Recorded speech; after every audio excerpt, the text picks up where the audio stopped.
ஏக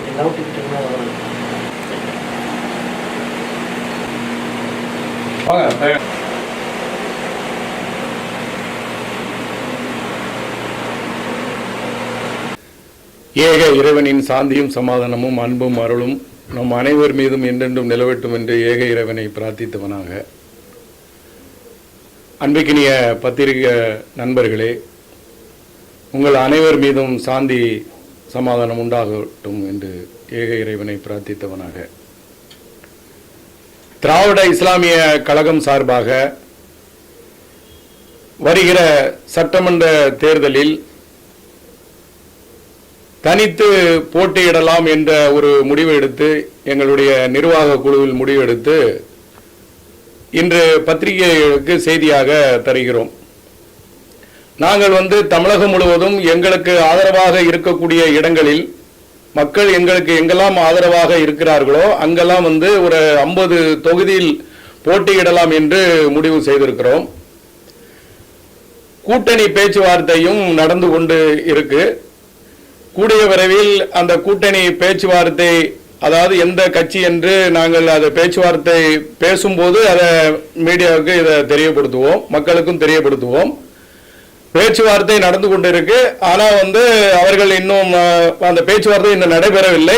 பேச்சுவார்த்தை முடிந்த பிறகு அவர் எந்த கட்சியில் நாங்கள் சேர்ந்து கூட்டணி அமைத்து போட்டியிடுகிறோமோ அதை மக்களுக்கு நாங்கள் தெரியப்படுத்துவோம்.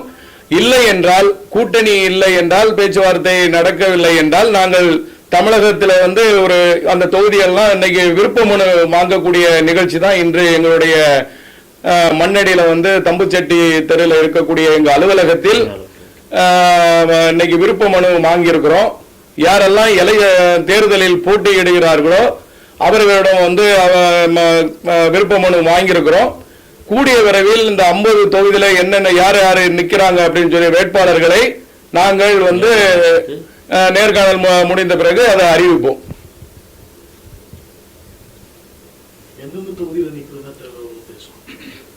அதாவது தனியானா நம்ம சென்னை, காஞ்சிபுரம், அதாவது நம்ம சென்னையில் இருக்கக்கூடிய சென்னை மாவட்டங்களில் இருக்கக்கூடிய எல்லா இடங்கள்லையும் நிற்கிற மாதிரி, மற்றபடி ஊர்களில் கன்னியாகுமரி மாவட்டத்தில் நிற்கிற மாதிரி அங்கெல்லாம் நமக்கு ஆதரவாளர்கள் இருக்கிறாங்க. ராமநாதபுரம் மாவட்டம், இப்படி நம்ம ஒரு குறிப்பிட்ட மாவட்டங்களை நம்ம வச்சிருக்கிறோம். செங்கல்பட்டு, காஞ்சிபுரம், திருவள்ளுவர், சென்னை. இப்போ சென்னைன்னு சொல்லும்போது எம்எல்ஏன்னு சொல்லும்போது அதே ஒரு நார்மலாக அதிகமாக இருக்குல்ல, ஒரு 14 கிட்ட இருக்கு சென்னைக்கு. அப்படி இருக்கும்போது நாங்கள் அந்த மாதிரி ஒரு போட்டியிடலாம்னு சொல்லிட்டு நாங்கள் இன்னைக்கு விருப்ப மனு வாங்கியிருக்கிறோம். கூடிய விரைவில் அது முறையாக பத்திரிகையாளர்களுக்கு அதை அறிவிப்போம். குறிப்பிட்டு சொல்லணும் அப்படின்னா, வண்ணாரப்பேட்டை தொகுதி, ஆர்கே நகர், ராயபுரம், துறைமுகம் தொகுதி சென்னையில் இது அதிகப்படியான வாய்ப்பு இருக்குது நாங்கள் போட்டியிடுறதுக்கு. அதே போல் செங்கல்பட்டில் எடுத்துக்கிட்டிங்கன்னா செங்கல்பட்டு, செய்யூர், மதுராந்தகம், திருப்பூர் சட்டமன்ற தொகுதி, இந்த 4 தொகுதி செங்கல்பட்டில். காஞ்சிபுரம், அதுலேயும் திருவள்ளூரும் பேசிகிட்டு இருக்கோம், நம்ம வேட்பாளர்கள்கிட்ட போயிட்டுருக்கு. அதன் அடிப்படையில் அதுக்கப்புறம் வில்லிவாக்கம், பெரம்பூர், டி நகர் சென்னையில். வில்லிவாக்கம், பெரம்பூர், டி நகரில் கட்டாயமாக நிற்கிறது. அதுக்கும் வேட்பாளர்களை நேர்காணல் முடிஞ்சிருச்சு. ஆல்மோஸ்ட் அதுவும் விருப்ப மனு வந்துருச்சு. அதுக்கு கட்டத்தில் அதுவும் முடிவு எடுத்துகிட்டு இருக்கோம். இது போயிட்டுருக்கு நிர்வாகக்குள்ள.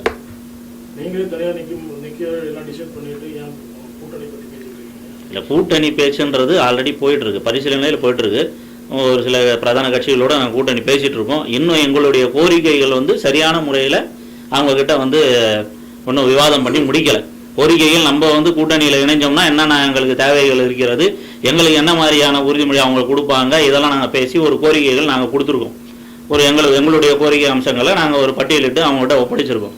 ஸோ இதன் அடிப்படையில் அந்த கோரிக்கைகள்லாம் அவங்க ஏற்றுக்கிட்டாங்கன்னா அதன் பிறகு நாங்கள் கூட்டணியை பற்றி முடிவு பண்ணுவோம்.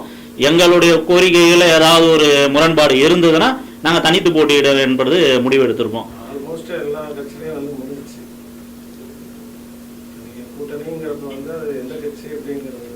என்ன கட்சின்னு இப்போ வெளிப்படையாக சொல்லணுன்றதில்ல. இன்னும் நிறைய இடத்துல பார்த்தீங்கன்னா, இப்போ டிவிக்கவே எடுத்துக்கிட்டிங்கன்னா இன்னமும் உங்களுக்கு ஒரு 124, 110 தொகுதிகள் தான் நாளைக்கு முதல் பட்டியல் வெளியிடுறாங்க, வேட்பாளர் பட்டியல். இன்னமும் 124 தொகுதிகளுக்கு இன்னும் வேட்பாளர்கள் முடிவாகலை. நேர்காணல் முடிஞ்சிருக்கு, இன்னும் வேட்பாளர்கள் முடிவாகி பட்டியல் வெளியிடலை. பிரதான கட்சிகளாக சொல்லக்கூடிய திமுகலே இன்னும் பட்டியல் வெளியிடலை. தொகுதி பங்கீடு முடிஞ்சு உங்களுக்கு இந்தந்த கட்சிகளுக்கு கூட்டணி கட்சிகளுக்கு இத்தனை தொகுதி தான் பங்கிட்டு இருக்காங்களே தவிர இன்ன வரையும் இறுதி பட்டியல் வெளியிடலை. அதிமுக மட்டும்தான் இப்போ பட்டியலை வெளியிட்டு இருக்காங்க. அதே போல் சின்னம்மா வந்து கட்சி ஆரம்பிச்சிருக்கிறாங்க, அவங்ககிட்டையும் பேச்சுவார்த்தையும் போயிட்டு இருக்குது. அதே போல் எந்தெந்த கட்சியும் நம்ம கூட்டணி பிரதான கட்சிகளில் பேச்சுவார்த்தை போயிட்டு தான் இருக்குது. அதனால் இன்னும் எங்கேயும் வந்து இறுதி பட்டியல் வெளியிடலை. நம்ம அதனால் பேசிட்டு தான் தொடர்ந்து பேச்சுவார்த்தை நடந்து கொண்டு இருக்கிறது. பேச்சுவார்த்தையில் எங்களுடைய கோரிக்கைகள் ஏற்கப்பட்டால் நாங்கள் வந்து கூட்டணி தொடருவோம், இல்லை என்றால் நாங்கள் தனித்து நிற்பதுன்னு முடிவெடுத்துருவோம். பிரதான கோரிக்கைங்கன்னா, அதாவது நம்மளோட கூட்டணியை பொறுத்தவரையும் மதசார்பற்ற கூட்டணி தான் நாங்கள் முன்னெடுத்துருக்கோம். மதசார்பற்ற கூட்டணின்ற அடிப்படையில் இப்போ திமுகவில் பார்த்தீங்கன்னா சமுதாய அடிப்படையில் நிறைய கட்சிகள் வந்து பிரதான கட்சிகள் போயிருக்கிறாங்க. இப்போ இந்திய யூனியன் முஸ்லீம் லீக்காக எடுத்துக்கிட்டோம், தமிழ்நாடு முஸ்லீம் லீக், தமிழ்நாடு முஸ்லீம் முன்னேற்ற கழகத்துடைய மஜக, மமக, அதன் பிறகு எஸ்டிபிஐ.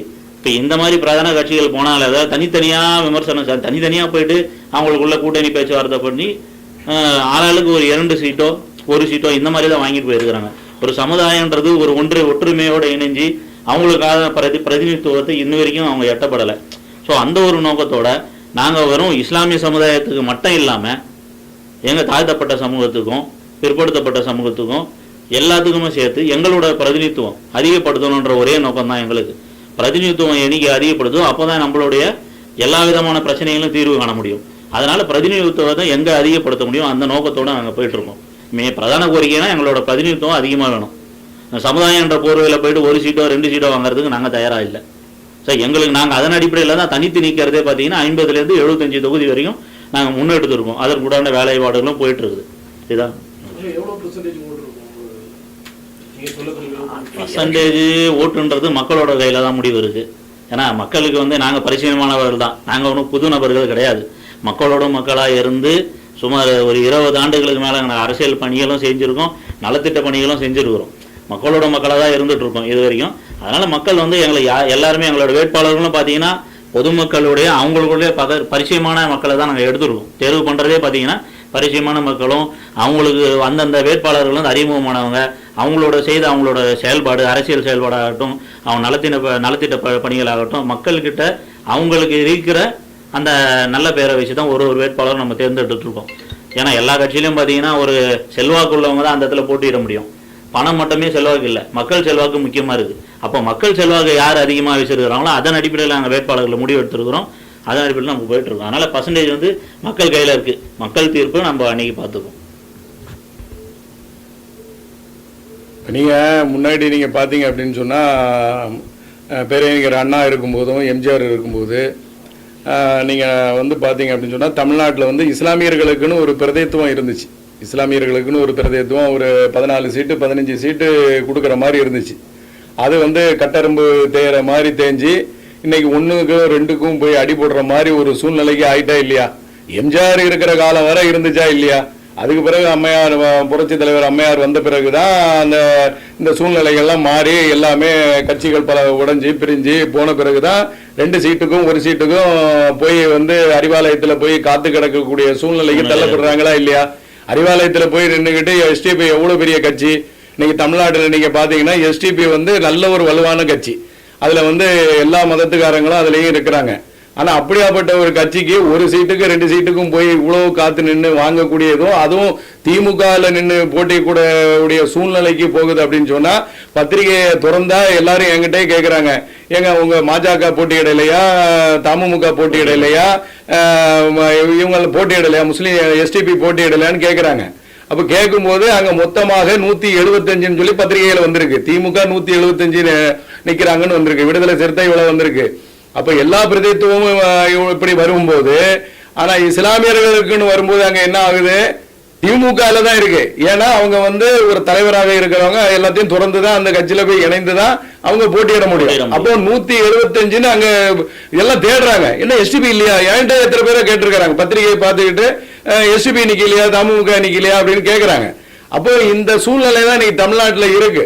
அப்போ திமுக தான் 175 இடத்துல நிக்குது, மற்ற இஸ்லாமிய அமைப்பு இல்லை. எங்களுடைய அமைப்பை பொறுத்தவரை நீங்க பாத்தீங்க அப்படின்னா இது ஒன்றே குலம் ஒருவனே தேவன், அனைத்து மக்களும் ஒருதாய் பிள்ளைகள் என்ற ஒரு நோக்கத்துல தான் நாங்க இந்த அரசியல் கட்டமைப்பை எடுத்துட்டு போறோம்.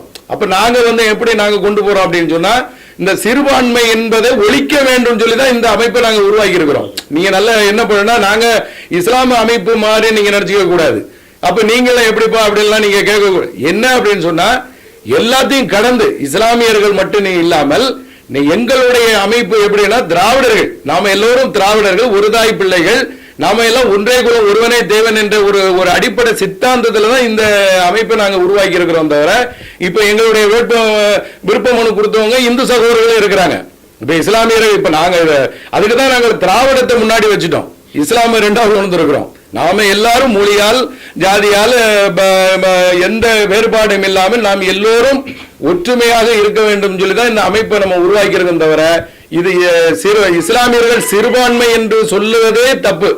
இஸ்லாமியர்கள் என்பது அது மத சிறுபான்மை தான் தவிர, ஆனா நாம எல்லாம் பெரும்பான்மை தான் நாங்க எங்களுடைய முழக்கத்தை நாங்க எடுத்துட்டு நாங்க போறோம். கண்டிப்பாக அடுத்த எலெக்ஷன்ல பிரதான பெரிய கட்சிகள் எல்லாம் எங்களை வந்து கூட்டு வைக்கிற அளவுல தான் நாங்க ஒரு வளர்ந்து வரக்கூடிய கட்சி தான். எல்லாம் கிண்டலும் கேள்வியும் பண்ணுவாங்க, ஏன்னா இவங்க போய் என்ன பண்ண போறாங்க அப்படின்னு. இப்ப நாங்க ஒரு விதையை போட்டிருக்கிறோம். இந்த விதை கண்டிப்பாக தமிழகம் முழுவதும் பட்டி தொட்டியெல்லாம் இது முளையும். ஒரு காலத்துல இருந்து இப்ப நீங்க வந்திருக்கீங்க, மீடியா துறையில இருந்து வந்திருக்கீங்க அப்படின்னு சொன்னா ஒரு காலத்துல இது ஒரு பிரமாண்டமான, ஏன்னா நாங்க ஆரம்பிக்கும் போது 2 பேர் 3 பேர் தான் இருந்தாங்க. இன்னைக்கு பாத்தீங்க அப்படின்னா இன்னைக்கு உறுப்பினர் படிவம் பாருங்களேன், உறுப்பினர் படிவமே அவ்வளவு இன்னைக்கே வந்திருக்கு. அவ்வளவு இந்த பெண்களை எல்லாம் வந்து உறுப்பினர் படிவங்க இருந்துச்சு. புரியுதா உங்களுக்கு? எங்க பாருங்க எவ்வளவு வந்திருக்கு பாருங்க, புரியுதா உங்களுக்கு? உறுப்பினர் நான் இன்னைக்கு வந்து இதை நான் சொல்றேன், இன்னைக்கு எழுதி வந்து கொடுத்துட்டு வந்த எல்லாம் பெண்கள் தான். அப்ப இவ்வளவு பேர் வந்து இதுல ஏன் சேர்றாங்க?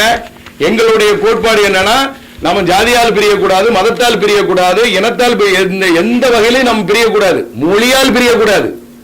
நாம் எல்லாம் ஒரு தாய் பிள்ளைகள் என்ற ஒரு முழக்கத்தை எடுத்துக்கிட்டு தான் நாங்க போறோம். அதுல ஒரு வெற்றியாக இன்னைக்கு வந்து நீங்க உங்க கண்டுபிடிக்க பாருங்க, ஓட்டு ஐடியோட எல்லாமே கொடுத்துருக்காங்க இன்னைக்கு. புரியுதா உங்களுக்கு? அப்ப இது ஒரு வளர்ந்து வரக்கூடிய ஒரு அமைப்பாக இருக்கு. இப்ப எல்லாரும் கேள்வி கிண்டலாகமோ இவங்க என்னடா ஒரு நேர்காணல் போடுறாங்களா, அப்படி போடுறாங்க இப்படி போடுறாங்கன்னு சொல்லி எல்லாம் பாக்குறாங்க. ஆனா இன்னைக்கு உறுப்பினர் படிவமே இந்த பெண்கள் இதுல இருக்கிறது பாதி இந்து மக்கள் தான், என் தொப்புள்கொடி உறவு தான், என் சகோதரி தான், அவ்வளவு பெண்கள். புரியுதா? 20 லேட்டர் இன்னைக்கே இருக்கு, உங்க கண்ணெதிர நான் இன்னைக்கு காட்டுறோம். புரியுதா? அவங்க இன்னைக்கு அது உறுப்பினர் படிவம் இன்னைக்கு அவங்களுக்கு நம்ம ஆன்லைன்ல நம்ம பதிவு பண்ணிட்டு இருக்கிறோம்.